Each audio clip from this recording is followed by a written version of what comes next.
Bom dia, amadinhos de Jesus. Bom dia. Bom dia, você também é amado por Jesus e amado por nós. Seja bem-vindo à nossa casa. E hoje eu estou aqui do lado de alguém, gente fina, de alguém muito legal. Diga aí seu nome, rapaz. Bom dia, Escola de Profetas. Bom dia. Bom dia aí você que está em casa, que Deus abençoe você abundantemente. Eu me chamo Kalel, faço parte da turma número 18 e estou aqui cumprindo o chamado do Senhor que Ele faz para todo missionário, para todo cristão, levar a mensagem do Advento a todas as nações. E eu estou aqui, nessa turma tão bonita, tão extraordinária, a fim de cumprir esse propósito, professora. Amém. Kalel, nome diferente, né? O que significa Kalel? Kalel, dizem que alguns significam vaso de Deus ou voz de Deus, algo assim. E aliás, eu sou lá do Ceará e eu tenho 18 anos. 18 anos, novinho, né? Kalel, o que você pensa assim? 18 anos o pessoal pensa assim, vou fazer minha vida, vou fazer uma faculdade, vou ser alguém, não sei o quê, pensa todas essas coisas. O que faz um rapazinho de 18 anos se decidir entregar a vida para Jesus? É a voz do Espírito Santo, com certeza. As pessoas acham que a religião está só associada com a terceira idade, mas não. Deus chamou na história muitos jovens para cumprir os seus desígnios, como Daniel, José e todos nós, na contemporânea tempo, né, nós também somos chamados. Amém, louvado seja o Senhor. E fica o convite aí para você que é novinho, né? Sim. Novinho, venha-se embora ser missionário, entregar a sua juventude para Deus. Que especial, é? Não é não, Henrique? Entregar a nossa juventude ao Senhor. Que bom que fizemos essa escolha, né, Kalel? Exatamente. E eu quero convidar o pessoal lá de casa para a gente orar. Sim. Vamos orar com eles? Sim.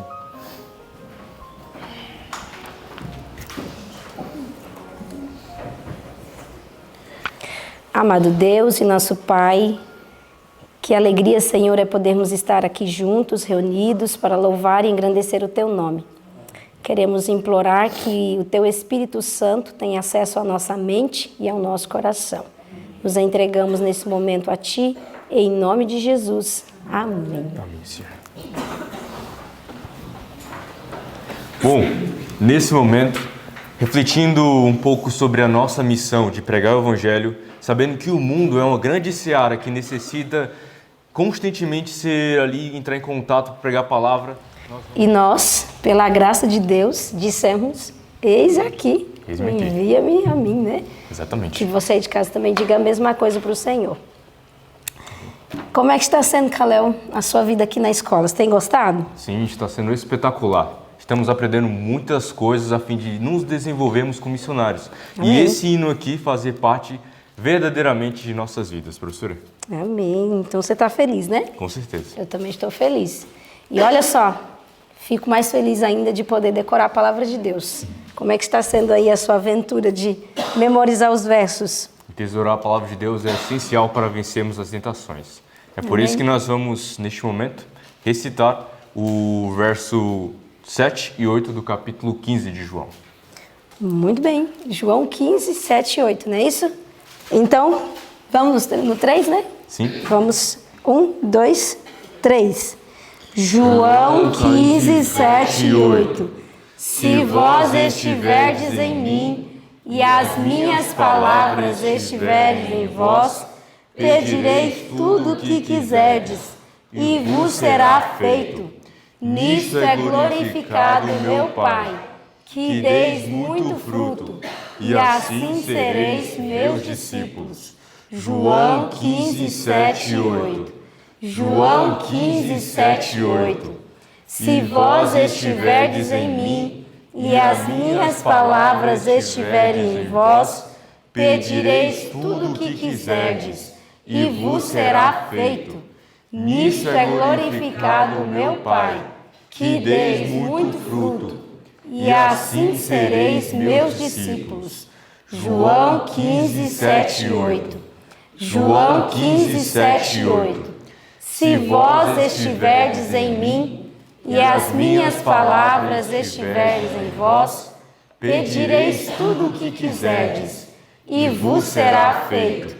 Nisto é glorificado meu Pai, que deis muito fruto, e assim sereis meus discípulos. João 15, 7 e 8.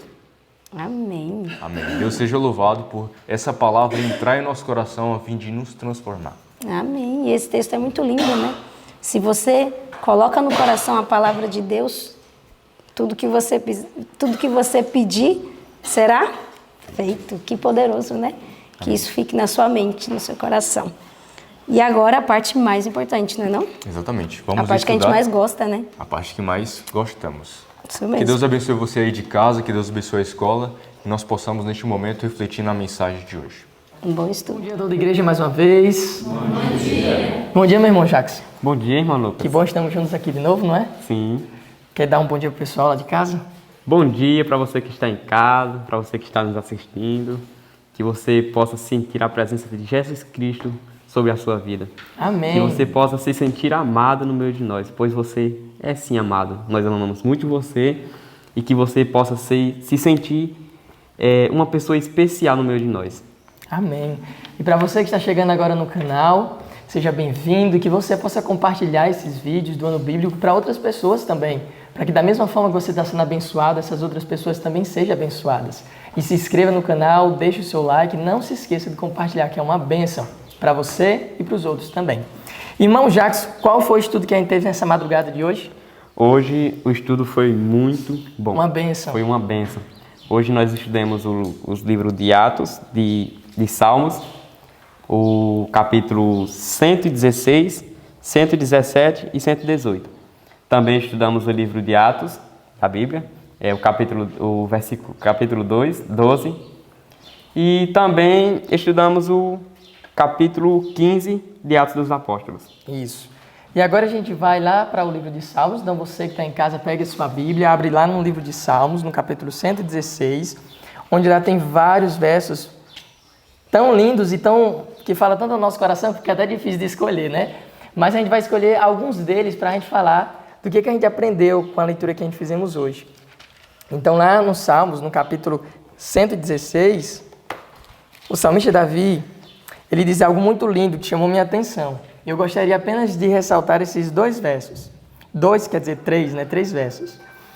E o primeiro verso é o verso 1 do capítulo 116, ele diz assim, ó: Amo ao Senhor, porque Ele ouviu a minha voz e a minha súplica, porque inclinou a mim os seus ouvidos.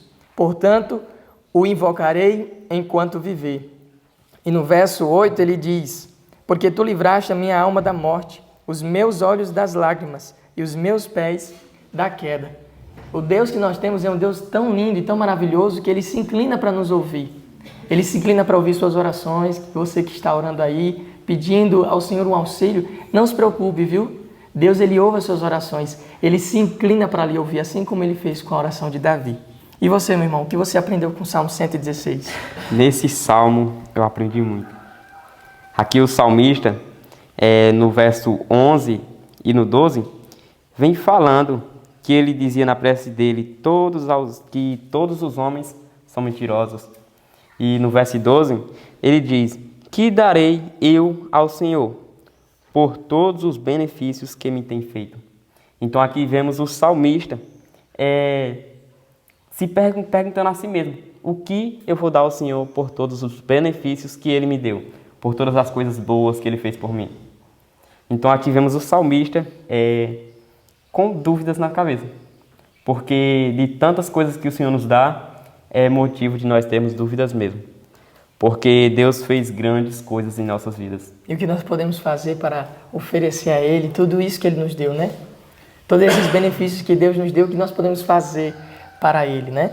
E no Salmo 117, 118, o salmista Davi, ele ressalta uma das palavras que mais marcou a gente quando a gente estava lendo. A benignidade do Senhor é grande para conosco. A benignidade do Senhor, ela dura para sempre. Essa foi a palavra que o salmista Davi, nesses dois capítulos do Salmo 117 e 118, ele ressaltou que a benignidade de Deus, a misericórdia de Deus, ela dura para sempre. E aí no Salmo 118 tem um verso que eu e o Jackson, a gente entrou ali em acordo para saber qual ia falar primeiro. Então, eu fiquei com o verso 8 e ele ficou com o verso 6 e 7, não foi isso, Jackson? Sim. Então, lê aí para nós o seu verso. Aqui diz: O Senhor está comigo, não temerei o que me pode fazer o homem. O Senhor está comigo entre aqueles que me ajudam. Por isso, verei cumprindo o meu desejo, sobre os que me odeiam. E aí o meu verso, que é o verso 8, é melhor confiar no Senhor do que confiar no homem. Que nós possamos ter essa mesma confiança que Davi tinha. E houve um personagem que hoje a gente estudou sobre ele, que ele depositou toda a confiança que ele tinha em Deus. E isso que somente Davi falou aqui acerca dele se cumpriu na vida de um irmão nosso do passado, o apóstolo Pedro. E é por isso que agora eu chamo você para ir lá em Atos, no capítulo 12, para a gente estudar um pouco mais sobre a vida desse apóstolo e sobre o que aconteceu com ele. Atos, capítulo 12. Pega a sua Bíblia aí, você que está em casa, abra lá em Atos, capítulo 12. A gente viu que depois que Estevão foi morto, começou uma grande perseguição para com a igreja de Cristo.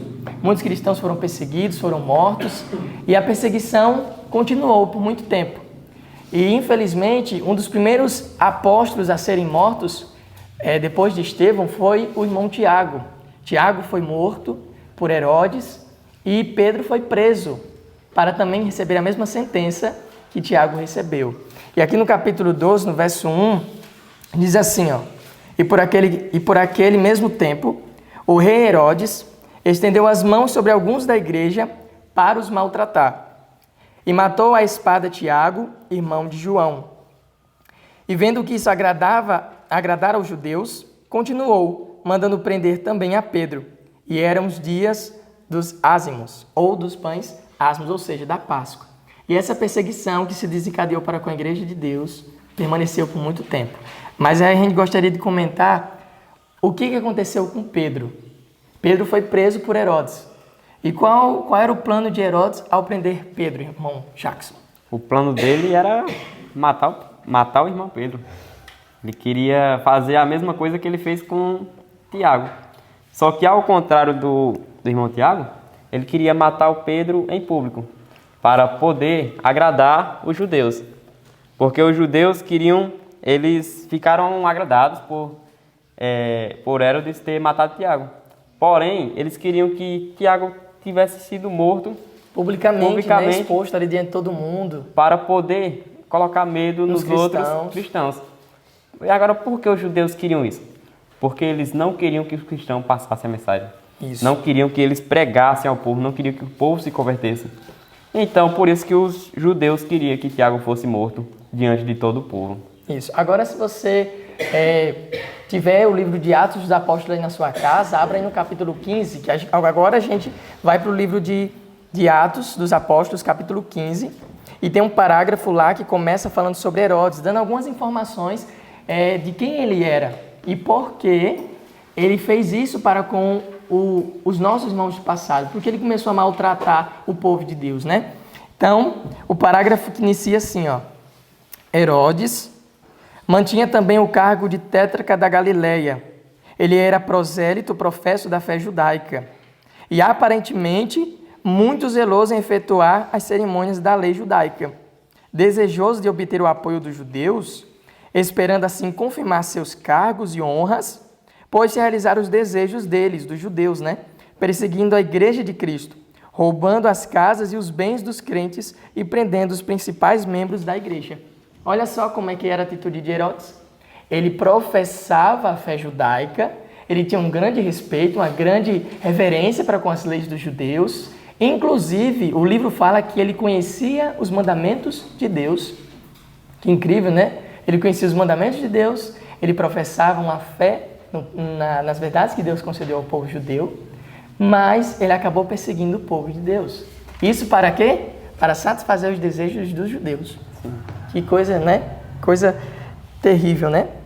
Foi durante a Páscoa, outro parágrafo também, que fala em que momento Pedro foi preso, que encontra num livro Atos dos Apóstolos, um parágrafo que diz assim: foi durante a Páscoa que tais crueldades foram praticadas. Enquanto os judeus estavam celebrando o seu libertamento do Egito, né, nós sabemos que é a Páscoa, Deus instituiu a Páscoa para que o povo judeu se lembrasse da libertação deles lá no Egito. Então os judeus estavam celebrando a Páscoa. Só que, enquanto eles estavam celebrando a Páscoa, a libertação do Egito, pretendendo possuir grande zelo pela lei de Deus, eles estavam, ao mesmo tempo, transgredindo cada princípio dessa lei, porque estavam, ao mesmo tempo, perseguindo os servos de Cristo. Então eles pensavam, não, nós estamos aqui celebrando a Páscoa, estamos fazendo o que Deus nos pediu, mas a gente está perseguindo esses que estão pregando heresias e mentiras para com o nosso povo. Sim. Olha só que coisa, né? E um dos que foram seguidos foi o irmão Tiago. Estevão foi morto e depois o próximo foi Tiago. A gente vê a tal crueldade que o povo antigamente tinha com eles. E no próximo parágrafo vai falar: o ato de Herodes matando Tiago foi aplaudido entre os judeus, se bem que alguns se queixassem da maneira reservada pela qual foi ele intimidado os crentes e os que com eles simpatizavam. Herodes, portanto, conservou Pedro em custódia com a intenção de satisfazer ainda mais aos judeus pelo espetáculo público de sua morte. Olha só que interessante. Ele tinha matado Tiago para satisfazer os desejos dos judeus. Aí ele agora prende Pedro, porque os judeus queriam que Tiago fosse morto publicamente. Né? Isso foi isso que o livro trouxe. A gente estudou isso nessa madrugada.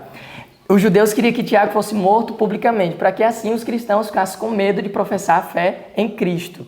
Então, o desejo que os judeus tinham de que Tiago fosse morto publicamente, Herodes não efetuou. Só que Herodes, para não perder o apoio dos judeus, pensou: eu não matei Tiago publicamente, mas eu agora vou matar Pedro publicamente. Então vamos prender Pedro, esperar a Páscoa passar, porque eles não podiam matar Pedro na Páscoa, porque em Jerusalém tinha muitas pessoas, e eles tinham medo que essas pessoas, ao ouvirem Pedro pregar, pedissem a libertação de Pedro. E aí, ele não matou a Pedro, mas prendeu Pedro. E aqui fala que os sacerdotes e anciãos também, eles temiam que Pedro pregasse para as pessoas. Porque veja só, em um sermão de Pedro batizou quantas pessoas? Você se lembra? Quase 3.000, em um sermão só de Pedro. Então, se Pedro pregasse nesse momento em Jerusalém, na Páscoa, ele não seria preso e ele também não seria morto. Porque o povo ia pedir a libertação de Pedro. E aí Herodes diz: não, vamos prender ele, vamos escalar ele para que ele não fale nada. E quando passar a Páscoa, aí a gente mata ele publicamente para que eu satisfaça assim os desejos dos judeus, tenha apoio da nação judaica e permaneça sendo honrado e respeitado como o rei da Judéia.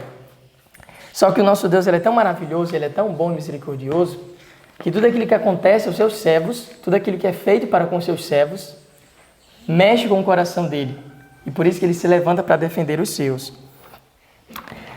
Agora eu achei muito interessante, irmão Jackson, que Herodes, quando ele foi ali prender Pedro, ele colocou muitos esforços para poder manter Pedro preso. Sim. Você pode nos contar como é que foi esse esforço todo que ele colocou para manter Pedro lá na cadeia? Como Herodes já tinha prendido Pedro antes e Pedro tinha escapado. Pedro e João dessa vez, né? Era Sim. Pedro e João. Mas não escapado. O Senhor enviou anjos para tirar ele de lá. Então, ele, para tomar precauções, colocou 16 soldados para o vigiar. Um homem só, viu, gente? Um homem só com 16 soldados em uma prisão que era feita em uma rocha, onde tinha portões de ferro, ferrolhos de ferro, barra de ferro. Era um perigoso ladrão ali, viu? Né? Era como se estavam comparando Pedro como se fosse um dos mais perigosos ladrões. Mas não, é porque ele não queria que Pedro fosse liberto de novo. Sim, e já não bastava tudo isso, ainda colocou 2 soldados dentro da cela de Pedro. Dentro da cela, um do lado e um do outro, e colocou duas correntes em suas mãos, para que cada movimento que ele desse, os soldados, vai para onde? Coitado de Pedro, não podia nem se mexer. E se fosse ali no banheiro, o soldado ia atrás. Se fosse beber uma água, os soldados iam atrás também. Então, eles fizeram todos os esforços possíveis para poder manter Pedro preso. Que a gente disse: não, esse homem é perigoso, esse homem vai fugir. Não sei como, mas ele vai fugir. Que ele fugiu uma vez, pode ser que ele fuja agora. E aí, o que eu achei mais interessante foi um texto que eu li aqui no livro hoje, pela manhã, que disse assim, ainda nesse contexto, né? Que todos os esforços que Herodes fez para manter Pedro preso, aí tem um texto que diz assim, num parágrafo que diz: lembrando-se do anterior libertamento dos apóstolos. Aí lá embaixo, no final desse parágrafo, diz assim: mas os extremos do homem são a oportunidade de Deus. Herodes fez todos os esforços para manter Pedro na prisão. Uma ruma de soldados, porta de ferro, barra de ferro, tudo. Ali uma segurança total. Mas os extremos do homem são as oportunidades de Deus agir, atuar, manifestar o seu poder. E foi isso que aconteceu. Deus enviou o quê para libertar Pedro de novo? Enviou outro anjo. Enviou outro anjo. E como é que foi que esse anjo tirou Pedro lá da prisão? Conte aqui para nós. O anjo apareceu lá e ao chegar lá, assim que entrou na prisão, ele chegou lá e tudo ficou claro com a sua glória, com a sua luz. E chegando lá, Pedro ainda não tinha se acordado. Estava dormindo, né? Ele estava dormindo tranquilamente. Por quê? Porque ele estava confiante no Senhor. E eu gostaria de ressaltar um ponto muito importante, está lá no capítulo de Atos 12, que fala que quando Pedro foi preso, a igreja ela teve uma atitude. Qual foi a atitude da igreja, irmão Jackson? Orar. A igreja permaneceu em oração. Só que a Bíblia diz que a igreja estava em oração. Mas o livro fala que a igreja estava em fervorosa oração por Pedro. Enquanto Pedro estava preso, a igreja estava em oração e em jejum por Pedro. Olha só que coisa. E quando eles souberam a data que Pedro ia ser morto, eles pararam de orar? Não. Eles continuaram orando. E pé e oração subia aos céus, e oração subia aos céus. E agora a gente vai ter comentários, é isso? Comentário do professor Léo. Que legal é fazer o ano bíblico, não é? Isso enche o nosso coração, que coisa boa. Eu queria salientar aqui, eu sei que o irmão Lucas já está comentando sobre a oração, e eu queria falar sobre 6 coisas que enchiam meu coração durante essa madrugada. A primeira delas é o poder da oração, como o Lucas está salientando. Você que está em casa, nunca desista de orar por alguém que você quer ver no céu. Nunca desista. A oração ela tem poder e ela pode sim abalar o céu. A segunda é que não toque no Filho de Deus. Não toque não judeia não. Porque se tocar no Filho de Deus, Deus vai ter que intervir por ele. E a terceira é que Deus livra. Ele nos livra de qualquer situação em que nós estamos à frente. Confia no teu Deus e Ele vai te livrar. E a quarta é que devemos conhecer o trabalho dos anjos. O Senhor Deus inspirou a senhora White no livro Verdade sobre os Anjos. Recomendo para você ler sobre isso, você vai encher seu coração. E também o quinto é que nós temos que ter a certeza do selamento com Deus. Quando Pedro estava ali, no sono, ele tinha certeza absoluta que Jesus estava no coração dele. Ele poderia estar na prisão, angustiado, que ia morrer, ele sabia que iria morrer, mas ele poderia... nossa, eu vou morrer, aquela angústia. Mas não, ele estava no sono perfeitamente tranquilo. Para pensar nisso, que interessante. Eu estava pedindo, Senhor, me dá esse espírito de Pedro, está nesse momento, meu Deus, bem calmo e tranquilo, na certeza que Jesus irá, que ele tem a certeza que Jesus estará com ele. E a 6 é, com Deus não se brinca. Herodes, por que tu fizeste isto? Tu conhecia, tu sabia, os meninos vão comentar, mas tu sabia que não poderia adorar outros deuses. Mas, infelizmente, o orgulho, a exaltação, tudo aquilo fez com que ele cometesse esse grande e terrível. Portanto, não se brinca com Deus. Que Deus te abençoe. Muito obrigado, professor Léo, por esse comentário tão riquíssimo e tão animador. É muito incrível saber que nosso Deus, ele se levanta quando há pessoas que mexem com seus filhos, né? E o irmão Jackson, ele agora vai ler um parágrafo que combina justamente com isso que o professor Léo falou. No parágrafo abaixo, logo ao que lemos, um pouquinho mais para baixo, vai falar. O parágrafo que começa assim: Pedro estava cerrado em uma cela. Achou? Agora sim. Cavada na rocha, cujas portas tinham fortes ferrolhos e barras, e os soldados em guarda ficaram responsabilizados pela custódia do prisioneiro. Mas os ferrolhos e barras e a guarda romana, que eficazmente removiam toda a possibilidade de auxílio humano, não serviriam senão tornar mais completa a vitória de Deus no livramento de Pedro. Herodes estava levantando a sua mão contra o Onipotente e deveria ser totalmente derrotado.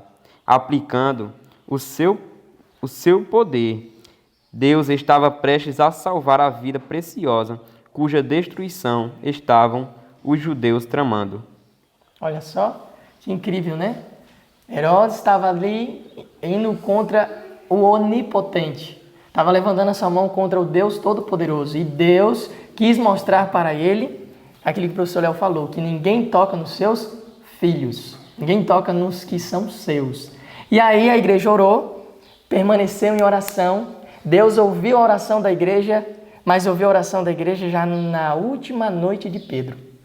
Na última noite de Pedro, ele, quando fosse amanhecer, ele já tinha que ser levado para ser morto.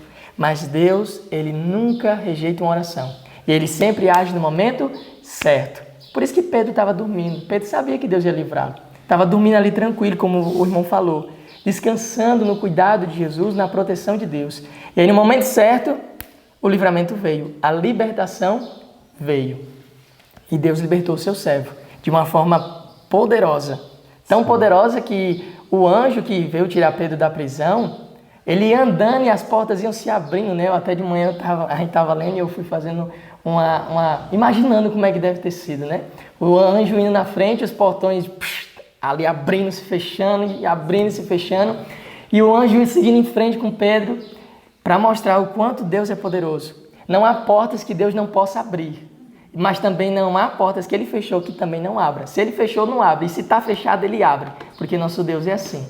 Então, ele deu liberdade ao seu servo. Foi guiando ele. Sim. Com qual propósito? Ele tinha um propósito de Pedro pegar o evangelho, das pessoas serem alcançadas. E como nós vimos lá, o rei colocou tantos soldados, tantas travas, ferrolhos, para poder Pedro não sair. O que ele tinha colocado lá, mãos humanas não poderiam abrir. Não, impossível. Era impossível para humanos abrirem aquela porta. Mas para Deus... Mas para Deus nada é impossível. Nada é impossível.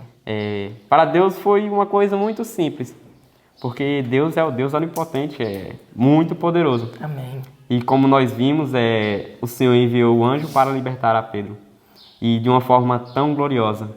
Só que Pedro achava que ele estava sonhando. Uma visão, né? Pensou que estava tendo uma visão ali, mas depois caiu. Quando ele saiu para fora e viu que ele estava livre, aí caiu na real. Eita, isso foi um anjo do Senhor que veio, me libertou, estou aqui agora. E o mais interessante foi a reação de Herodes quando soube que Pedro tinha sumido da prisão de novo. Isso eu achei muito engraçado. Porque imagine só, de manhã cedo Herodes diz, tá bom, vai buscar agora aquele preso, vamos trazer para cá e vamos matá-lo. E quando eles vão lá buscar Pedro, cadê que Pedro está na prisão? Não tá. Mas os soldados estão como? Os soldados que estavam com Pedro lá na prisão. Os soldados não estavam lá, estavam preocupados, estavam lá. Eles estavam na prisão. eles estavam com as algemas um no outro, né? Eles nem perceberam que Pedro tinha sumido, porque a forma que o anjo tirou Pedro foi tão assim miraculosa que quando eles deram conta, cadê o preso? Não está mais aqui. Aí se aperrearam, porque Herodes disse que a vida do preso, se eles deixassem o preso fugir, ia ser a vida deles, né? E a vida deles ia pagar pela vida de Pedro. E aí, só resumindo, esses soldados infelizmente foram mortos, porque Herodes ficou com muita raiva pelo fato de Pedro ter fugido, ter sumido, mas Herodes sabia que foi Deus que libertou Pedro. Ele não quis aceitar, mas ele sabia, e ele matou os soldados com esse ódio de realmente novamente ter prendido a Pedro, e Pedro ter, de uma forma miraculosa, ter sido libertado por Deus. E aí a gente depois sabe o final que Herodes teve. Sabe, uma das piores coisas é você se levantar contra Deus. E foi o que aconteceu com Herodes. Um rei muito orgulhoso, que se envaideceu, se exaltou, tanto que quando as pessoas disseram no discurso que ele fez, isto é uma voz de Deus e não de homem, né? E aí o livro fala que o mesmo anjo que libertou Pedro da prisão foi o mesmo anjo que trouxe juízo sobre Herodes. Então nunca se levante contra a autoridade de Deus. Se submeta à vontade do Senhor. Deixe que Ele arranque do seu coração todo o orgulho, toda a prepotência e toda a vaidade. e se submeta diante dele, se humilhe diante dele. É uma frase que sempre me marcou desde a minha infância, é que minha mãe dizia assim, talvez ela assistia esse vídeo aí. Ela dizia assim, eu só me ajoelho, eu só me encurvo perante Deus. E eu ficava pensando, realmente, às vezes, a gente quer homenagear as pessoas, ou quer prestar honra a um ser humano. Mas o ser humano não merece honra nenhuma, ele não merece ser reverenciado. Só Deus merece ser reverenciado e adorado. Então, Herodes, ele não deu glória a Deus. Ele se exaltou, tomou glória para si. E aí teve a morte tão ruim que ele teve. O juízo de Deus caiu sobre ele, para que ficasse manifesto para todos os povos e nações que o Deus dos apóstolos era o Deus verdadeiro, o Deus todo-poderoso. E que aquela igreja era a igreja dele. E ninguém tocava, e ninguém impedia a obra que o Senhor confiou ao seu povo. Bom, e como nós vimos, né, Herodes teve o seu final. E cada um de nós temos um final. Agora, cabe a cada um de nós escolher o nosso final. Será que o nosso final vai ser um final feliz ou um final triste? Porque Herodes estava se vangloriando. Ele colocou uma roupa que falava que ao sol brilhava. Roupas cintilantes. Sim, mas por ele estar se vangloriando, ele morreu. Você está se vangloriando? Ou está se humilhando perante Deus? Porque o certo é nós se humilharmos perante Deus. Porque Deus é o Deus onipotente. O Deus que libertou todo o povo da escravidão. É o Deus que libertou a Pedro. E é o Deus que nos ajuda hoje. Que você possa ter um ótimo dia, que você possa pensar sobre isso.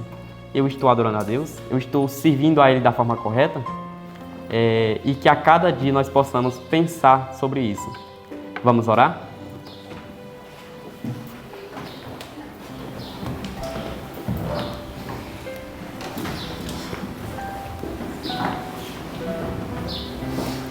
Oremos. Senhor Deus e Pai, muito obrigado, Pai, por mais um dia de vida. Muito obrigado, Pai, por estar em Tua presença, por o Senhor estar sempre conosco. Muito obrigado, Pai, por o Senhor ser o nosso Deus onipotente. Muito obrigado, Pai, por nos ajudar. Venho te agradecer, Pai, por tudo. E venho te pedir, Pai, que o Senhor tire cada pensamento ruim do nosso coração. Que o Senhor, Pai, possa quebrantar o nosso coração para que nós não venhamos nos vangloriar. Para que nós não venhamos, Pai, deixar de adorar a Ti e nos exaltarmos. Te pedimos que o Senhor possa nos fazer um coração puro, um coração sincero, Pai. E que o Senhor possa nos ajudar em meio a essas dificuldades. Por favor, que o Senhor possa, Pai, estar abençoando o pessoal de casa. Abençoe. Que eles possam sentir a Tua mão, Pai, sobre eles. Amém. Que eles possam sentir, Pai, a Tua paz. Te peço que o Senhor esteja conosco até o fim desse dia. Por favor, e que o Senhor possa abençoar cada pessoa que está assistindo esse vídeo. Te pedimos tudo, não porque há méritos em nós, mas te pedimos pelos méritos de Jesus Cristo. Amém. Amém, Senhor.